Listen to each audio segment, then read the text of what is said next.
Okay to start without her, or should we give her a couple moments? I think it'd be best to give her a minute or two. She Yeah. did say that she was having some internet connectivity issues. Okay. Um, but if we don't hear from her in the next minute or two, we can get started. Okay. Great.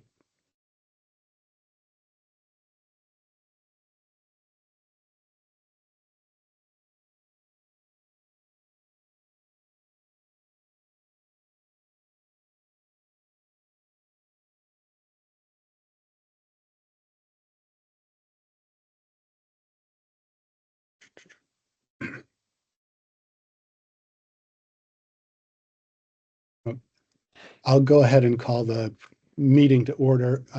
Good morning, everybody. Chair Foster's out today, so I'm going to help launch this morning's meeting.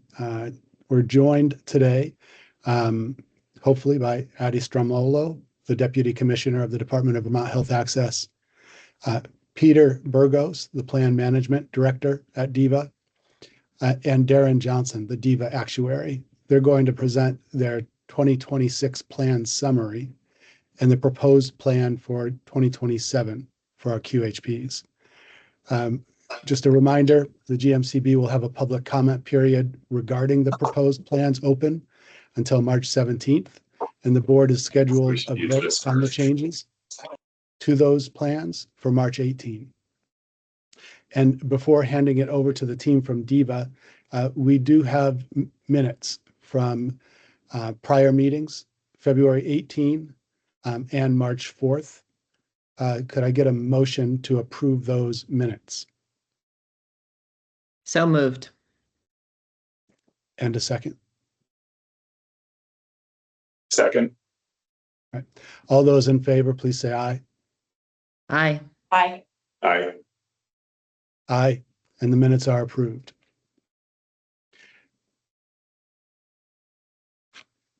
I'm looking to see if Addie has been able to join us yet. I'm on. Great. Okay. Welcome, Addie. Are you ready to start, or would? Yep. Okay. I'll turn it over to you now for the plan summary from 2026 and a preview of the 2027 plans. Great. Thank you so much for having us this morning, members of the board. I'm Addie Stromolo. I'm the Deputy Commissioner at the Department of Vermont Health Access. We administer the health benefit exchange known as Vermont Health Connect.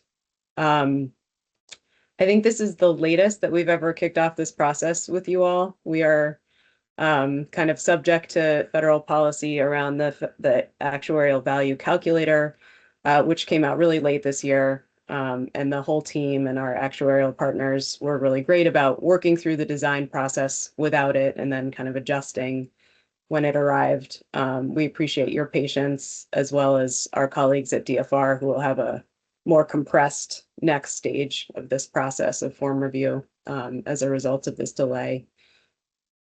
Before I hand it over to Peter, I just wanted to make a few high-level remarks. We're coming to you from a really different place than we were last year. Last year, we had record enrollment on the heels of Medicaid unwinding, the enhanced federal subsidies on the marketplace, as well as the implementation of silver alignment, silver loading, gold mapping, that whole policy. This year, as expected, we saw the expiration of the federal enhanced subsidies and a resulting loss in enrollment on the exchange. We included two different enrollment reports in the materials that we provided to you all for this presentation. We did that because we know you always like to see the full landscape of the individual and small group market. So you have that report that shows distribution of enrollment by metal levels as of January. That one is not specific to exchange enrollment again, so it shows the direct enroll as well as the small group market. And really what you'll notice from that report is attrition in the small group market, a loss of a few thousand members on that side. In the individual market, you can see some initial growth in bronze plans, those kind of lower value plans that you'll talk about today, as well as in reflective plans, which is an indicator of people going off the exchange once they lost the subsidies. But overall, you can't really see the individual market attrition in that first report as of January. And that's because the year-over-year difference was really masked by what was going on last year when we were still increasing and moving people over into gold plans. So for that reason, we included a second report that is specific to the exchange and shows enrollment data as of February. And there you can see a net loss of just under 2,500 members year over year. That's about the same number that we get when we look at what we started open enrollment with and what we have ended with. That is almost exactly what we predicted as a result of the loss of the enhanced federal subsidies, around a 7% decrease in exchange enrollments. The other really notable thing is that where our subsidized percentage was in the 90s, was like 92% or something going into open enrollment, it's now down in the 70s. So just looking ahead, I think it's obviously really important for the state to continue to explore affordability structures for the marketplace. It's, as everyone here knows, a small but really critical part of the landscape in Vermont. We'll be doing some of that work in the context of the rural health transformation funding that we have at the agency. We're also monitoring federal intervention around silver loading and other policy changes that could restrict enrollment. And then I just wanted to mention that for DVHA, the year ahead is really going to be dictated by many changes that we have to make to the Medicaid program under the Federal Budget Reconciliation Act from last summer. We're working hard to implement all of those changes in a way that mitigates coverage loss. But I just wanted to mention that unlike the unwinding process, where a lot of people coming off of Medicaid could land really well in the marketplace, in this case, that's not going to be true because the eligibility restrictions for Medicaid carry over to the marketplace. So not meeting the work requirements on the Medicaid side means you can't get subsidies. All of the immigration restrictions that are going into effect for Medicaid will be the same for subsidies. So just wanted to be kind of clear about that outlook, which is unfortunate. So it's a complicated time, but we're really committed to finding a way to comply with those changes in a way that minimizes impact on Vermonters, and then in parallel continue to explore ways to strengthen the sustainability of the exchange over time. So again, just slight big picture there, but for today, we just need to start with getting the plans in place for 2027. And we really appreciate your partnership in that effort. And I'll turn it over to Peter to start that presentation. Good morning, everyone. Let me just share my screen.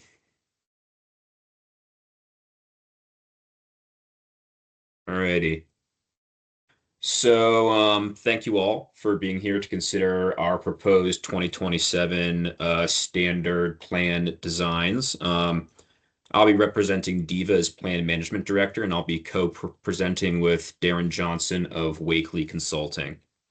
I'm going to start off by going over the approach and process for designing these standard plans before turning the presentation over to Darren to go over new federal guidance and its effect on plan designs and the proposed plan designs that the stakeholder group settled on.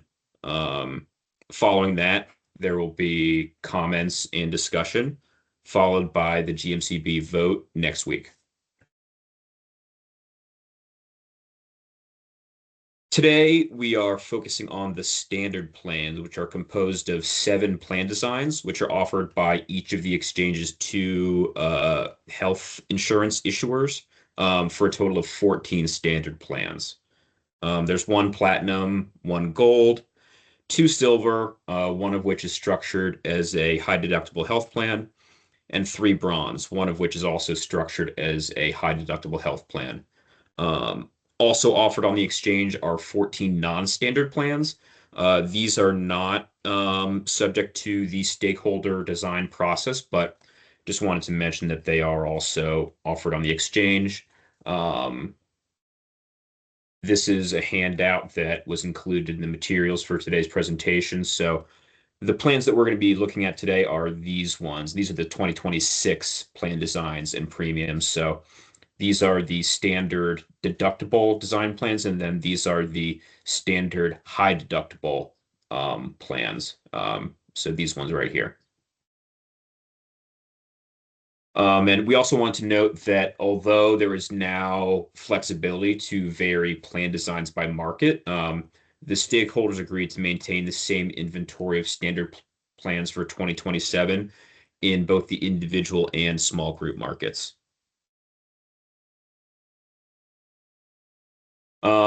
The stakeholder group was composed of representatives from DIVA. That was me in my capacity as plan management director. All of the Vermont issuers were represented, including Northeast Delta Dental in a listen capacity. Also represented on the stakeholder group was the Vermont Office of Healthcare Advocate, and the Department of Financial Regulation and the Green Mountain Care Board were also represented, and they were able to offer information, answer questions, and provide clarifications as necessary. The initial plan was to start the plan design sessions in November, as was done in the last plan design cycle, but the lack of a federal AVC, actuarial value calculator, required flexibility on the part of Wakely and the stakeholder group. In spite of all that, we were able to begin plan design sessions in December based on an estimated AVC that was trended by Wakely while we were waiting for the actual federal AVC, which was published in the last week of February, which necessitated pushing this presentation into March. Wakely's trended AVC ended up being very close to the actual federal AVC, which allowed us to turn the plan designs around relatively quickly and be prepared to present today. The stakeholders were engaged from start to finish on reviewing the AV compliant plan designs provided by Wakely, and consensus was reached on each plan design.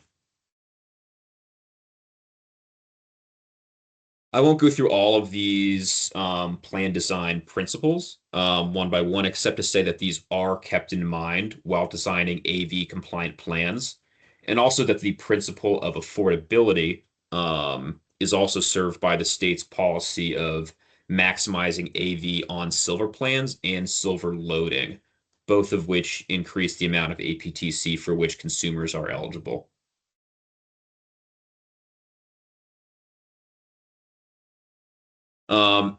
As Darren is going to show in later slides, not every plan required changes to remain AV compliant, but all plans did receive at least some strategic minimal cost sharing increases in order to prevent larger changes from being necessary in future years, while also keeping in mind the impact of cost sharing changes on premiums. While certain cost sharing amounts are being proposed to change, the overall structures of the plan designs remain consistent and customer friendly.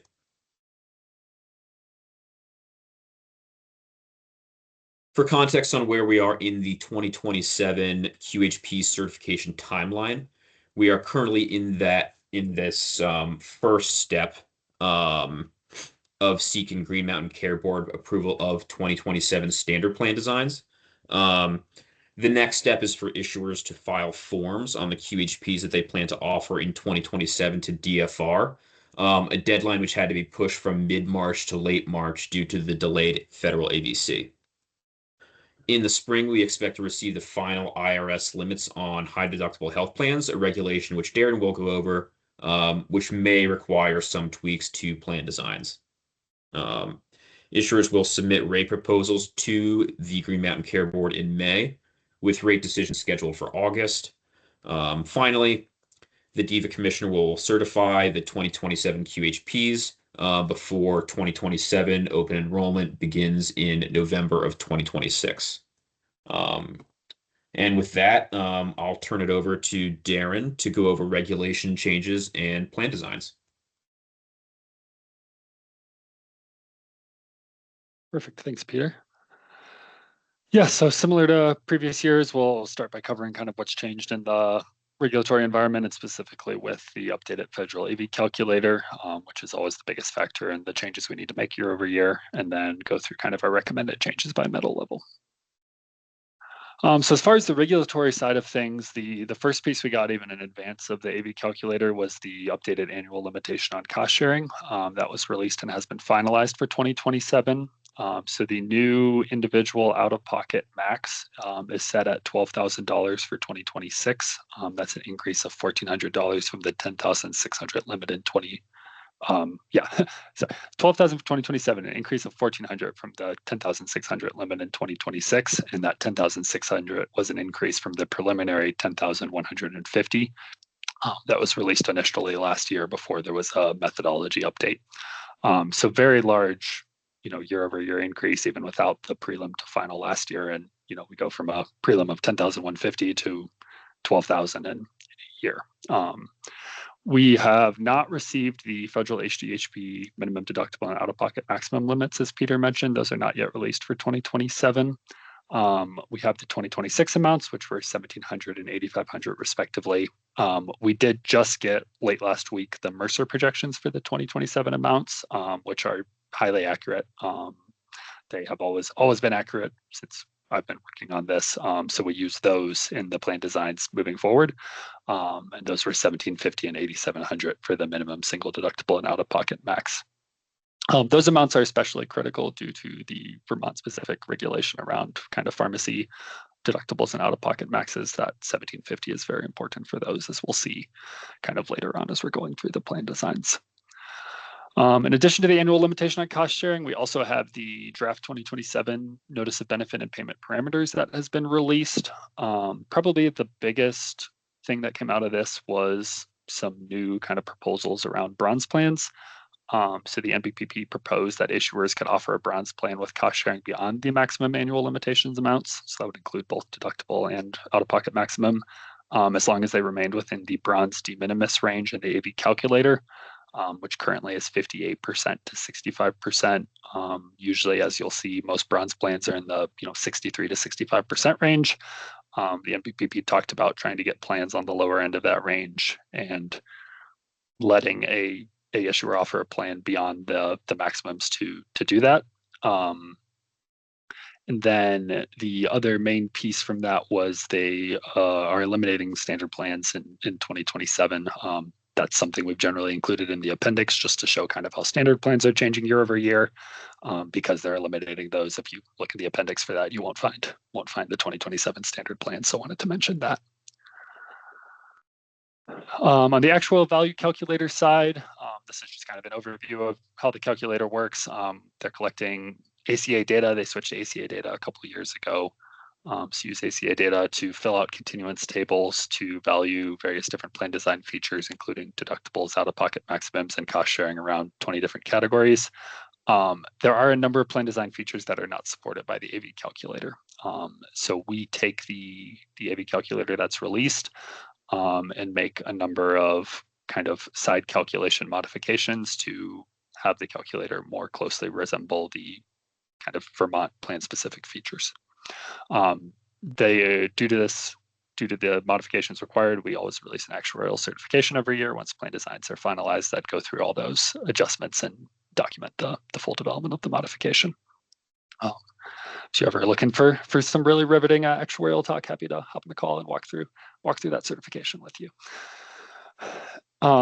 Keynote here is that AV that comes out of the calculator is going to differ from the pricing AV used by carriers to determine premiums. And just again, AV actuarial value, that's the percentage of total claims that are going to be paid by the plan. So a 98% AV means that 90% of the members' claims will be paid by the insurance plan and 10% is going to be cost sharing. So the AV that comes out of the AVC tells you what metal level your plan is going to be in, and then the pricing AV is going to determine the actual premiums and is the carrier's best estimate of what a given plan design, what the paid claims will be for a given plan design. The federal AVC is based on just summarized national data. It's not Vermont specific. It's very nationwide. It's a blend of individual and small group. It's a blend of HMO and PPO. So it's just not going to be super specific. Each carrier is going to have their own model and methodology that may differ. Not all service categories are represented in the ABC. They don't have anything on like urgent care, for instance, is like a pretty common one that has different cost sharing. They have a 4-tier pharmacy design.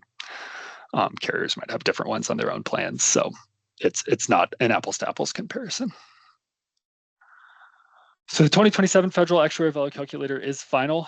There's no more draft AVCs. We used to have a draft one, and then we get a final after a comment period. Now they've just been releasing finals, which simplifies our job a little bit. The data set now is 2021 through 2023 national EDGE data. EDGE data is just the kind of the data platform that they use to collect ACA data from carriers for risk adjustment calculations, and they weighted each year equally. So previously it was just 2021 data the last 2 years. Now they've updated it to kind of 2021 through 2023. So that caused some shifts in AV values. And then they trend the data forward to our projection period of 2027. Trend has continued increasing kind of year over year since I've been involved in this project. And again, 2026 to 2027 was slightly higher than last year's trend and the highest we've seen in the model, 6.7% for medical cost trend and 10.7% for drug cost trend. That trend is important because that drives a lot of benefit leveraging across middle levels, resulting in higher AVs. So if you think of a plan last year that had, say, $1,000 deductible, a given member who is at $950 of claims, they don't get any benefit from that deductible. If we trend them forward, at 10%, if it's all drug claims, now they're over the deductible, and we'll see some benefit from that. So as you have higher and higher claims, you have higher and higher AVs with the same given plan design. Generally speaking, silver and gold plans are the most likely to be impacted because they have those kind of narrower de minimis ranges. Bronze plans have that wide 58 to 65% range, so usually fewer changes are required. This year was a little different than usual, though. They were sort of vague in the documentation about what exactly occurred, but there was some change to the platinum cost distribution, platinum enrollment distribution, something around how they put together their platinum continuance table that significantly increased averaged allowed cost for platinum members. And the key thing there is not only does that impact the platinum plan, that also impacts the silver CSR 94% plans, which run off the same platinum distribution. So that was, really everything else about this AVC was fairly typical to prior AVC updates. Nothing too out of the ordinary. That platinum cost distribution change was very, very impactful and very different than what we'd seen in kind of prior AV calculators. As we get into the plan design slides, we're going to show an estimated premium impact. I want to be as clear as I can as what that represents. So that is kind of there to show that there's a trade-off between cost sharing and premium. As we increase cost sharing, we're going to decrease premium. If we don't move cost sharing at all, there's going to be higher premium increases. The actual premium change is obviously going to be based on each carrier's model. It may differ from what we show. We base this on our own kind of Wakely actuarial value calculator that we got, as close to Vermont as we could, but it's not accommodating all of the Vermont features. That kind of premium change is only, again, showing the changes from that leveraging factor year over year. So the same plan design as last year will be more expensive this year due to that leveraging. And then from the plan design changes we're making, we're not baking in trend. We're not baking any changes, estimated changes in morbidity from enrollment decreases. There's nothing else flowing into that. That's just kind of trying to isolate the impacts of benefit leveraging and then the plan design changes we're making.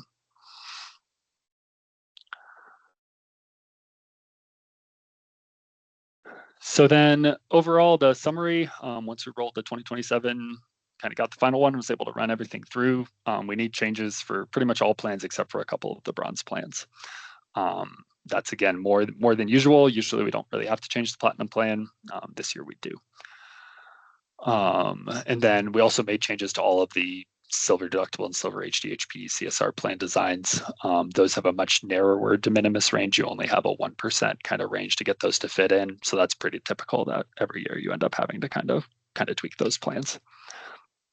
And then in addition to the kind of de minimis ranges I've been quoting, we adjust the ranges a little bit for some Vermont specific features that are not supported by the federal AVC, in which we don't kind of directly, adjust in our models to calculate. So for the provision of waiving the deductible for preventive prescription drugs, we add a 0.5% cushion on HDHPs. So instead of a bronze HDHP going up to 65%, we cut it off at 64.5 to make sure we're in compliance. And then for the provision around limiting out-of-pocket expenses for insulin, we add another 0.1% cushion on bronze plans. So the bronze HDHP is actually 64.4. And then for the 3 free mental health and substance abuse visits on non-HDHP plans, it's just a very small multiplicative factor on our silver deductible plans, and then the bronze deductible without pharmacy limit plan. So that one's pretty minor, but it is a small change to the calculated AV. So this kind of summarizes where we're at. The first column is just the plan name. Second column's where we're at the end of 2026. And then the next column is if we just ran the 2026 designs through the 2027 ABC, what was the result? So you'll see, silver goes up 1.7%, which is a little on the high end of usual, but not too crazy. Gold's up 1%, bronze 1.6%, other bronze 1.4%. The HDHP is about 1 to 1.2%. The big outlier here is platinum jumping 2.7% to 93.3%. That is, again, significantly higher than what we usually see on the platinum plan. And then we just tagged that, as mentioned on the previous slide, most of these are then kind of out of the acceptable de minimis range, and the ranges we have on this slide are the ranges adjusted for those Vermont-specific plan design features we mentioned on the previous one. And then as a reminder, there's specific changes we're going to tag as requiring Green Mountain Care Board approval. The main ones are going to be the deductible and out-of-pocket max. Deductible less than or equal to $200 does not require approval, and then an out-of-pocket max less than or equal to the increase in the federal out-of-pocket limit. And apologies there, that's a previous number. So that's going to be a $1,400 increase. So we're not really going to run into that one on the out-of-pocket max side.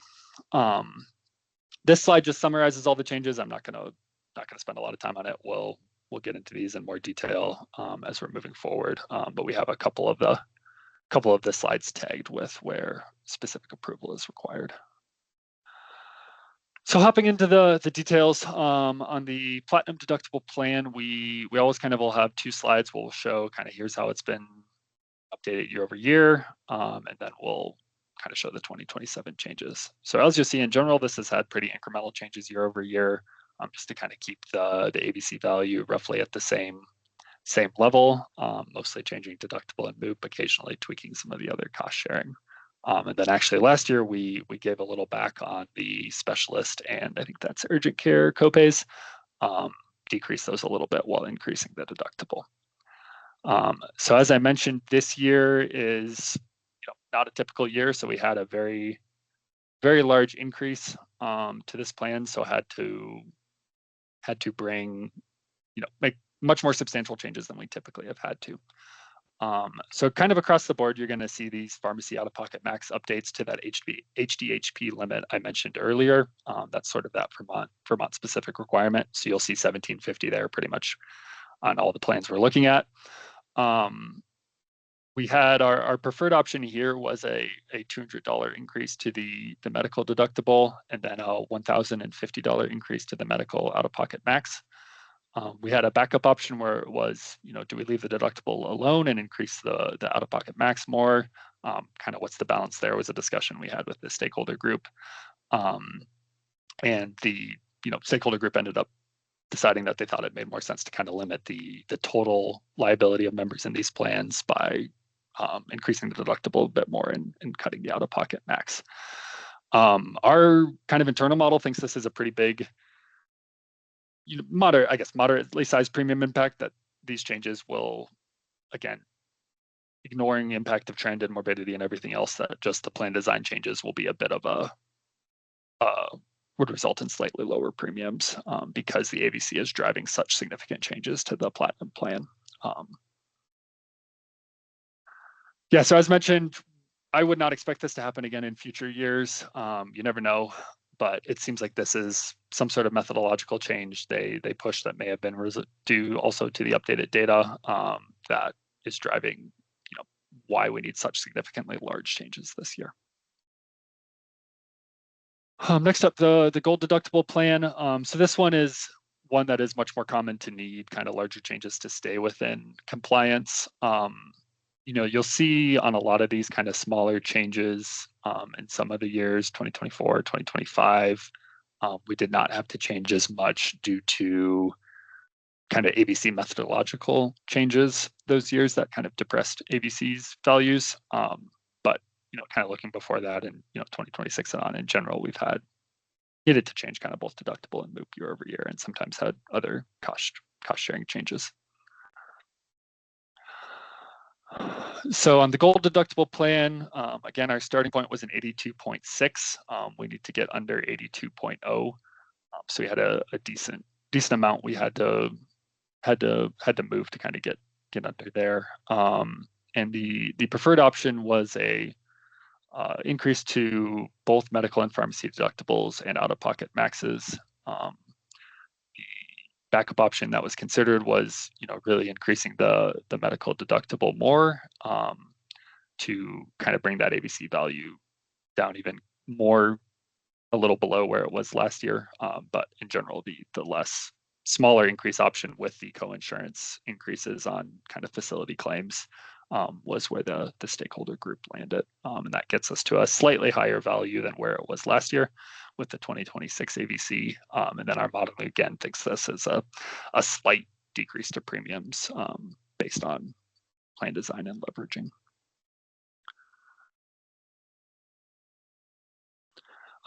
Again, this is a fairly typical increase, I would say, for gold. That about 1% is not anything out of the ordinary. And then, as noted, that co-insurance increase was chosen as kind of the preferred option versus the larger deductible and MOOP changes in the backup option we showed. Next up is our silver deductible plan. This is a plan that I want to call out this medical deductible column. On some of these plans, it sometimes seems a little counterintuitive how the ABCs move as you're tweaking your deductibles. And a lot of times that has to do with what the medical deductible does not apply to. And on the silver deductible plan, there's no deductible applying to preventive, office visits, urgent care, and ambulance, which is the most you'll see it not apply to. There'll be some other plans where it's just waived for preventive. So the more categories it's waived for, the less responsive the plan design is going to be to changes in the deductible, because the less categories it applies to. So kind of because of that, back in 2025, we actually cut the deductible a fairly substantial amount because it wasn't a huge AV change. And for members who are impacted by that, that's obviously a fairly helpful cut. But yeah, in general, it's generally been increases year over year on silver. And again, this one had about a 1.7% increase. That sounds pretty high. It's not that atypical for ABCs, just kind of from trend year over year. Our preferred option was, again, to kind of leave that deductible alone because it's not necessarily the most impactful plan design feature anyway. But obviously there are members where keeping that steady is going to be really, really helpful. So most of the increase here was on the out-of-pocket side, especially the medical out-of-pocket side. This plan has often had its out-of-pocket max at kind of the statutory limit for that year. That's been fairly common over the years, so the stakeholder group was not too concerned about having kind of a higher out-of-pocket max on this plan, since that has kind of been fairly typical. And that magnitude of change is required just to get us at compliance with rounding up. We're right at the 72.0 with this plan. And again, that's been fairly typical as well in the silver, that we usually end up on the high end. Some methodological changes kind of bought us some extra room the last few years, but this is not especially atypical. And again, on this plan, we kind of model that as a slight premium decrease because the out-of-pocket max changes required are so high to get it in compliance.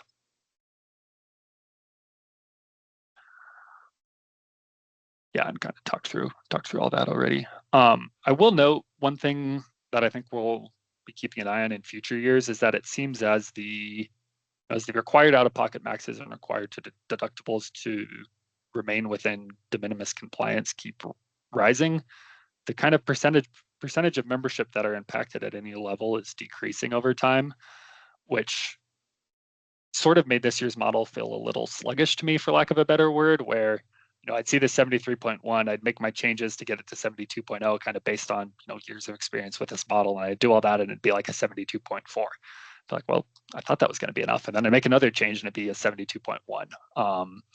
So I'm not sure how much of that is, other changes that they didn't fully elaborate on to kind of the enrollment distribution, or if it's just kind of a natural effect of as these limits increase, you kind of need larger and larger changes to get those last few points of compliance. Next up, we have the Silver HDHP plan. So again, this is a plan that usually requires changes most years, similar to the Silver deductible plan. This is one where the medical deductible is waived only for preventive. So again, if we're looking at kind of the last plan versus this plan, this plan seems like it has much lower deductibles and MOOPs. How is it in compliance? One of those factors is what the deductible is waived for, and I didn't even call it out, but the drug deductible is waived for generic scripts on a lot of plans, including the Silver deductible, and it is only waived for wellness scripts here. So the deductible applies to a lot more categories, so that's a lot more impactful to the AV. And then this embedded MOOP is also a key with the HDHP plans, where if you're in a family contract, I guess the aggregate is the more important factor. If you're in a family contract, you don't have the individual protections until you get to that kind of out-of-pocket max limit for any given year, which again just increases the impact of a given deductible or out-of-pocket max level, and decreases the kind of starting AV of the plan. So that's kind of the explanation for the differential there. This was another one where, we're right at the 72.0 when we go to the 2027 AVC, but because of that waiving the deductible for kind of preventive prescription drugs, we only have a cushion up to 71.5. So we had to get to around that 71.5 level. So this one, again, kind of because of all those features I mentioned already, did not require kind of as expansive as changes as some of the other plans were looked at. $200 deductible, $100 increase to the pharmacy deductible. Again, that's that $1,750 level we're required to be at on these HDHPs for the pharmacy deductible and out-of-pocket max, and then $250 to the medical out-of-pocket max. And as mentioned, part of that is we have this big increase in what the embedded out-of-pocket max is, which depresses the starting AV. So we need less plan design changes otherwise. Backup option was largely the same, just a slightly lower on the medical out-of-pocket max, which has you kind of like right at the limit. In this case, because lesser changes are required, we still kind of note this as likely a small premium increase. The impacts of kind of benefit trend leveraging, we say, are a little higher than the impacts of these plan design changes. And we left this note everywhere. If it's not 1750, for 2027, we would have to realign it. Again, I trust those Mercer predictions. They've been very, very accurate. I don't anticipate any future changes. And then as noted, having that large embedded deductible increase helps lower some of the required changes, as well as kind of those other provisions around what the deductible applies to. Next up, we're moving on to the bronze plans. So this is the bronze deductible plan with the pharmacy limits. So we have the kind of embedded pharmacy deductible and out-of-pocket maxes in this plan. And this one, we've been able to leave the deductibles alone for quite a while. This plan is mostly needed just kind of out-of-pocket max changes. Again, part of that is the medical deductibles waived for only preventive categories. So it's a little less rich kind of on that deductible side. So starting point here is a 63.8. So this is one of the two plans where we're starting in compliance year over year. In general, on the bronze plans, the stakeholder group has kind of told us that they want to be a little more kind of cautious of premium increases and are generally more willing to increase cost sharing versus premium than they are on some of the other plans where we really kind of want to watch how much we're increasing cost sharing beyond what's statutorily required. But this plan has typically been fairly high on the out-of-pocket max side. They've done some studies on their own data and the number of members in bronze plans in general, again, in an EPTC environment, so it could change, but the number of members in those plans who hit their out-of-pocket max has not been very high. So our preferred option here is, again, we'll leave the deductibles alone another year and just have a fairly large medical out-of-pocket max increase, and then the required kind of pharmacy out-of-pocket max increase. We did model a second option with kind of larger deductible increases, but it's a pretty small premium impact for the level of extra potential cost sharing you add. So the stakeholder group thought that the preferred option was a better one than that. And that basically keeps premiums kind of flat year over year for the leveraging and plan design components. Then yeah, this was a fairly typical Browns year, and then reflecting the stakeholders' kind of stated preferences that members would trade a higher out-of-pocket max for steady deductible or lower premiums. So this is the bronze deductible plan without the pharmacy limit. So this is the one plan that does not have that Vermont-specific kind of pharmacy regulation applied to it. So it's all integrated, deductible, integrated out-of-pocket max, no separate pharmacy components. This plan has been very, very simple design over the year. Deductible equals out-of-pocket max. There's some free PCP and mental health and substance use visits, and the drug deductible is only waived for generic scripts. So here the preferred option, kind of in line with what we were just talking about, was taking the deductible to the $12,000 level. So as noted, it was $10,150 last year. So we kind of finalized it at the preliminary deductible and out-of-pocket max level, and then when there was the subsequent increase to the $10,600, we left it alone. It was already in compliance. We didn't feel we needed to update more for that change to the out-of-pocket max limit. So the preferred option this year was just take it up to the 12,000. That's the maximum. That is then the 10,150 to the 12,000 is over the limit. So we require the Green Mountain Care Board approval there on deductible and out-of-pocket max, I believe.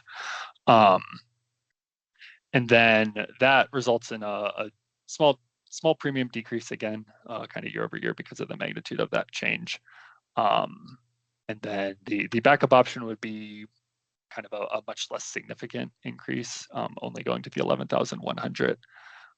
Again, the stakeholder group thought this plan's kind of historically been at or near the max. Let's just take it up to the max and have a little more room kind of going forward at a 63.5 versus the 64.7.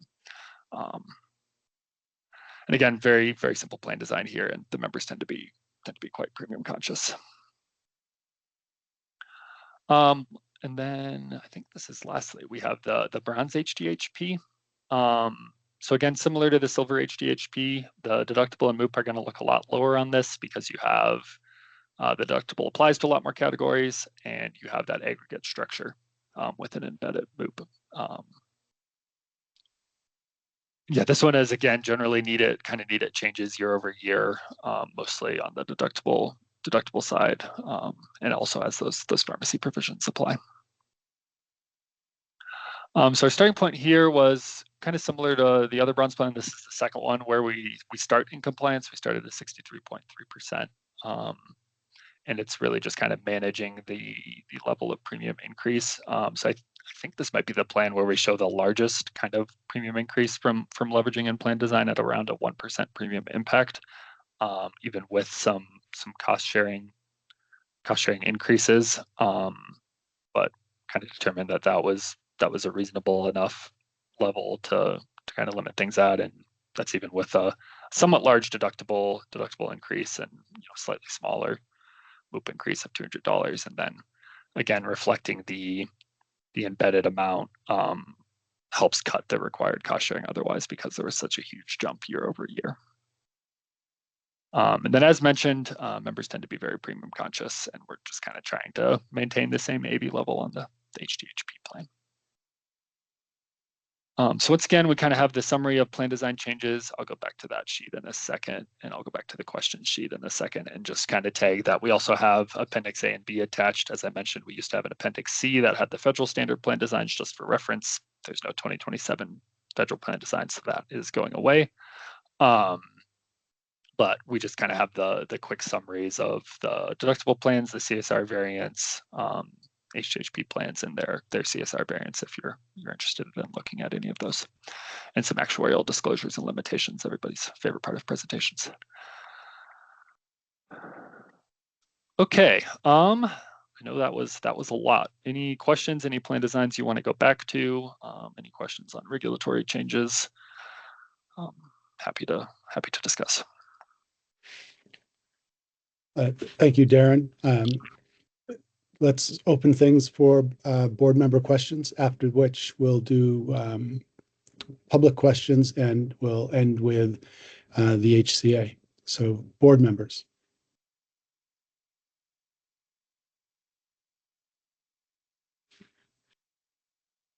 This is Sarah. I do have some questions, if that's okay. Let me just Please go pull ahead. them up. So I wanted to ask the group about the policy rationale for keeping the individual and small group plan designs the same this year.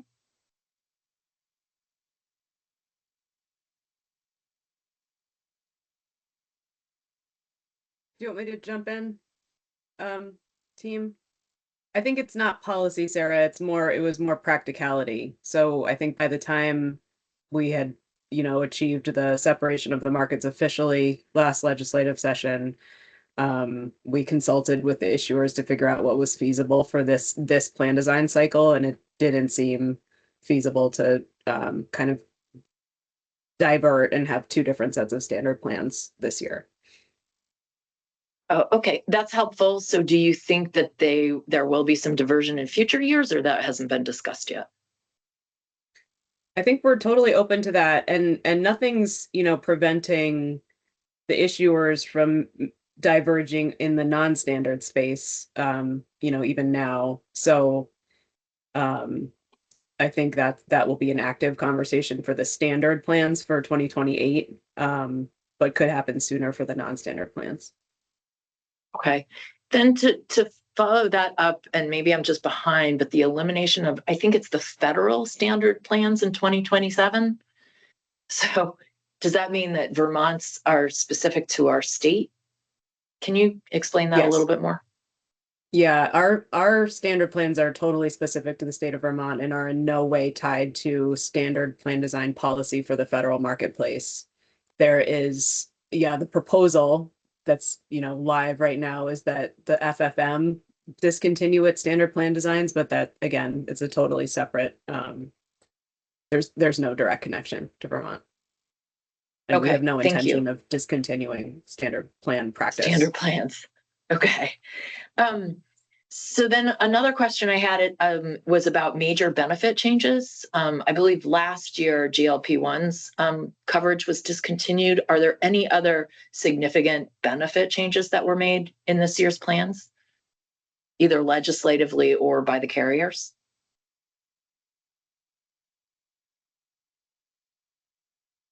Oh, you're muted, Eddie. I was just going to say there was definitely no change to the essential health benefits package. So from the state perspective, there hasn't been. I can't speak to the issuers and don't know if anyone on this call can. Nothing came up in our plan design process, I will say.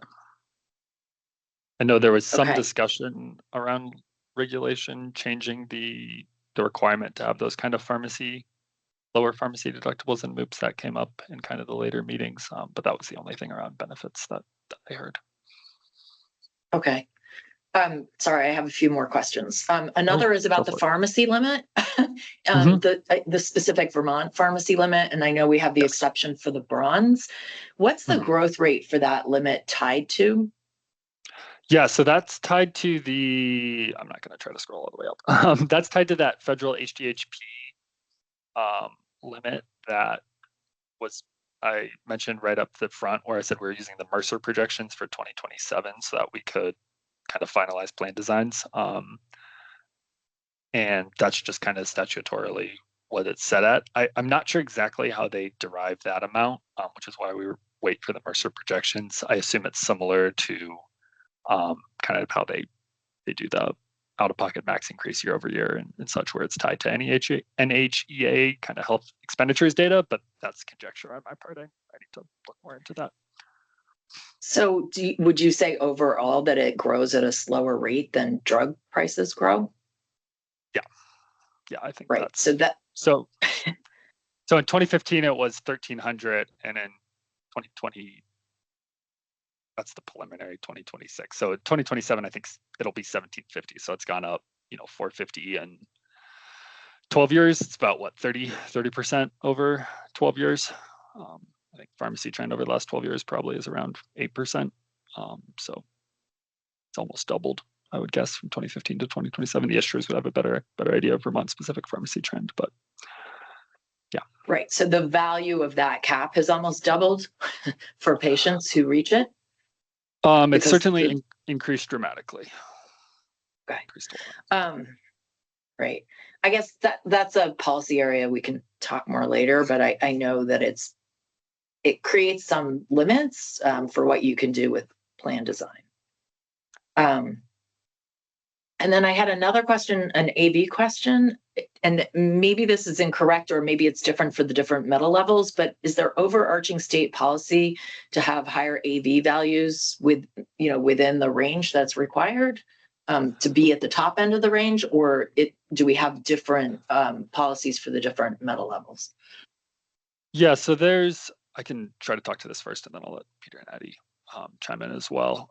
So some of it is just sort of what the AVC forces you into on some of these plans, where if you want to get to the bottom of the silver range, it's a really, really dramatic, cost sharing increase year over year. And on silver specifically, I know Peter called out, we've usually tried to target near the top of the range to maximize APTC dollars. For, bronze especially, as I think the most kind of premium sensitive plan, that's the one where I kind of teed up that NBPP proposed change for 2027, where you just can't get to the bottom of the range with the AV calculator as currently defined. You set up a deductible equals moot plan and you're going to be in the low 60s, and technically you can get down to 58. So they proposed changes to allow issuers to, have a $15,000 moot, so you get down to 58%. Wakely's position, expectation is that there will be litigation around those features. We modeled out an example bronze plan just to kind of see what that would look like. And the stakeholder group thought the premium impact was, maybe not worth how significant the cost sharing had to increase on that.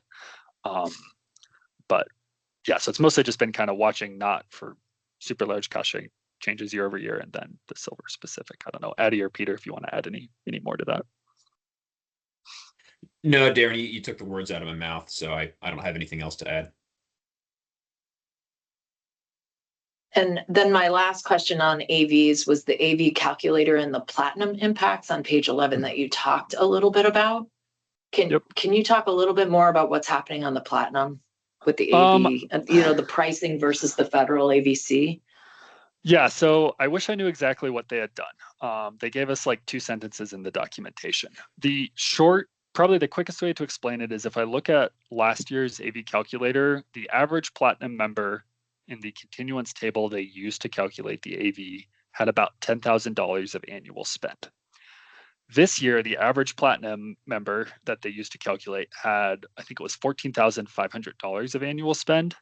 So just a huge increase year over year.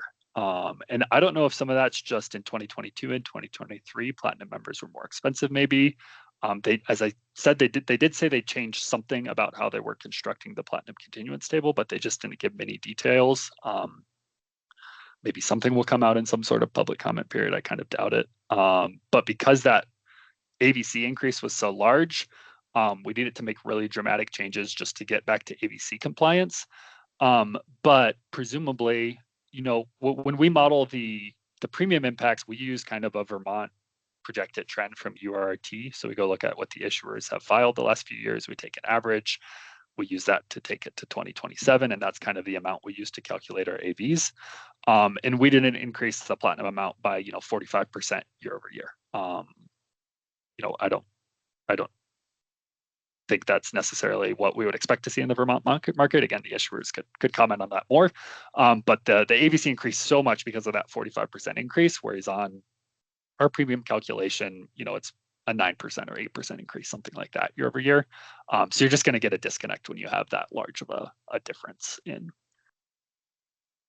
kind of population changes. And on the platinum plan, it matters less than the other plans because the limits are so low anyway that like a lot of members are already over their deductible and out-of-pocket max. Like if you had a 45% change on a bronze plan, it'd be very, very hard to get it back into compliance. But on the platinum plan, it's a little more minimal, but that's kind of what happened. And then I think my last question is probably more for Addie, but when you're looking, or you were looking at what the projections were for enrollment and people moving from the higher metal level plans down to the bronze, with the loss of the credits and everything, were you thinking about the impacts on people when you were designing kind of the changes that needed to happen, especially to the bronze plan? I mean, I think that's just like fundamental to what the work is. Like we are doing these designs for the people who enroll in them. So I think I can just say in general, yes, but obviously there are always tough trade-offs. But yeah, just knowing kind of the general trajectory of the enrollment on our exchange was definitely the backdrop for the entire plan design process for this year. Great. Sorry, I keep coming up with more questions. This will be my last one, I promise. So on the bronze plans, I think there's the 3 no cost share, PCP, and mental health visits. Do you find that those are actually used by the bronze? And do they have a very big impact on the premium? As to whether they're used we'd have to go back to the issuers to get their data. We could answer based on nationwide ACA data, but I wouldn't know how representative that would be. I could get back to you on the premium impact if you would want to, both the premium and the ABC impact. We could let you know before next week if you'd want to, and we could present. I'm just curious if it's significant. All right, end of my questions. Thank you.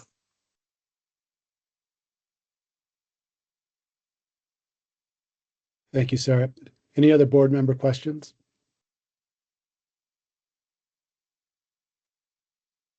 This is Dave Merman. I could just pop on for a couple quick questions, which is, I guess, one that I'm trying to understand is when you mention the medical and drug trend that you use, is that a Vermont specific trend?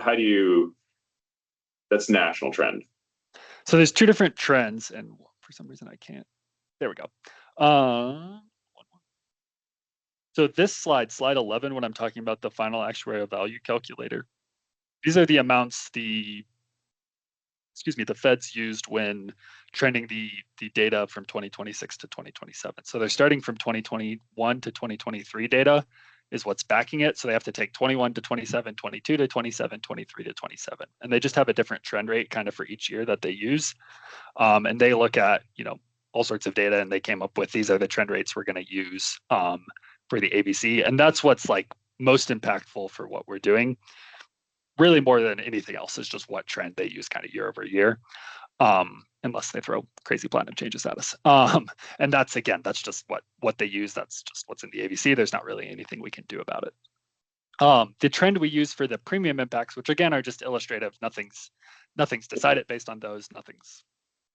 We take it into account when we're making the plan design changes, but it's certainly not the end all be all.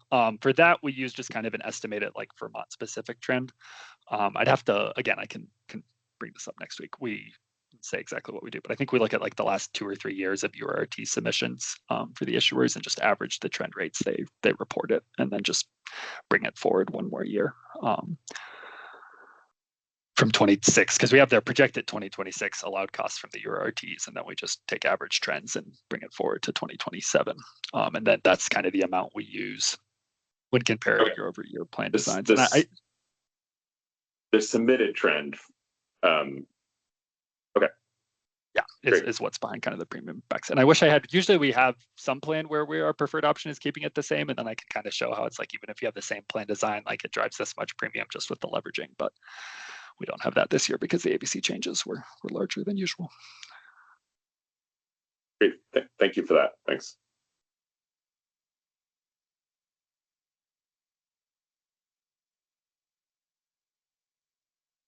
Thank you, Member Merman. I have just a couple questions. It's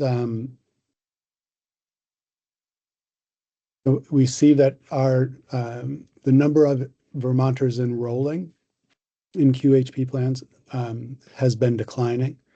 And those who are enrolled, there tend to be more expensive cases, if I've heard you correctly and from what I read. And so I wonder if there's been any discussion about insurance for the insurance, a reinsurance approach to help with mitigating some of this risk from lower numbers and higher illness intensity. I'm happy to take that. Yes, is the short answer. We've taken some more steps to look into state-based reinsurance.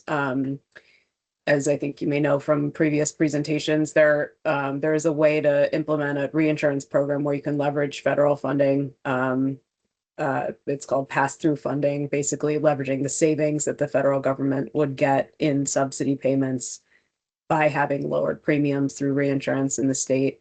And we took steps to seek legislative authority to pursue a reinsurance waiver with the federal government, which is kind of just a formality that needs to happen. And we have some funding under the Rural Health Transformation work to pursue that further. So I think, it's not imminent, but it's something that's like actively being examined for implementation in Vermont. Is there anything the GMCB could be doing to assist with exploring that? I think it's a 1332 waiver. That's right. I think once we get kind of the team up and running, we will want it to be a very collaborative process with all of the key stakeholders. So I think, hopefully we'll get this authority, we'll get the money, and then we can set up some conversations to see what role the various regulated entities can play in that process. So we're seeking funding to apply for the waiver. Yeah, and to model the program and do a budget and figure out what the attachment point would be to reimburse issuers for the high cost claims, all of the policy behind it. We will need technical, actuarial, all kinds of assistance to build that. Okay. One more question, similar line about trying to mitigate risk. Has there been any discussion about cross-state collaboration, creating, I think it's another, a regional approach. I think there's another waiver possibility about cross-state collaboration. I've read a little bit about inklings of that in New York, in the northeast of New York. I'm personally not that familiar with that option. I think it's like the interstate compact concept, but I don't know. I don't know if that's actually, is that about provider networks or is that about insurance coverage itself? Yep, insurance Okay. coverage itself. I think it's a 1333 waiver. Oh, well, 1333. Yeah, I won't, I shouldn't venture in because I'm not familiar enough to weigh in on that item, but I think I can safely say, like, at least from my perspective, I haven't heard those conversations happening. Okay. Another approach for diversifying risk in a population that's getting smaller and more intense illness. Any public comments?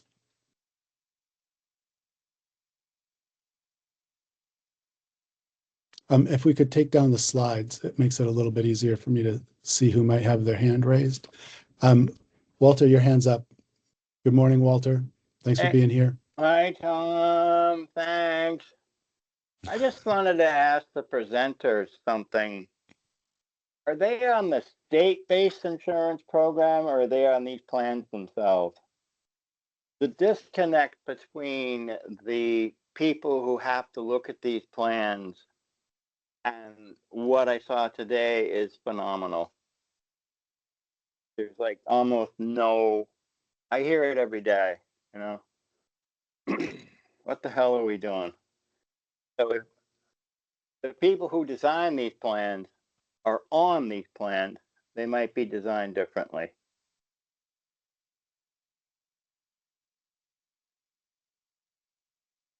Yes, the plans were designed based upon the meta levels which are prescribed in the Affordable Care Act. So they're complying with the law essentially, the way that they're designed.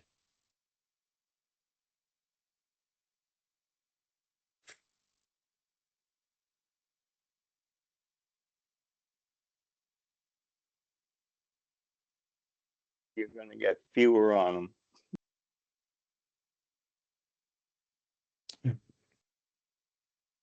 Thank you for the question, Walter. Any other public comments?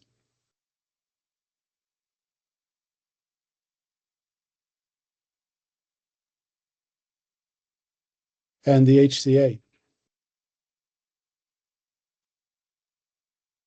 Hi, I'm Emma Zavis from the Office of the Healthcare Advocate, the HCA. We do Emma. not have any we do not have any substantive comments. We do usually send representatives, Marjorie Stinchcomb and Charles Becker, to the plan designs every year, and we appreciate the opportunity to weigh in on the design. There's a lot of complicated maneuvering that goes into sort of the flexibility and figuring everything out. So I appreciated the overview of the presentation this morning, and we appreciate your work. Thank you. Thank you for being here, Emma. And thank you, Addie, Peter, and Darren. Thank you for being here and walking us through things. Any old or new business for this morning?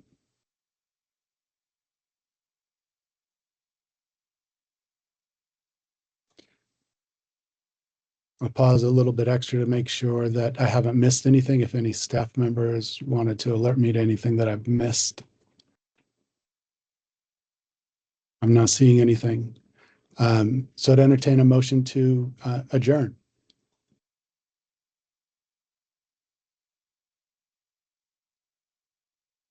This is Sarah. I'll make the motion to adjourn. This is Dave. I'll second. Right. And all in favor? Aye. Aye. Aye. And we are adjourned. Thank you. Have a good rest of the day.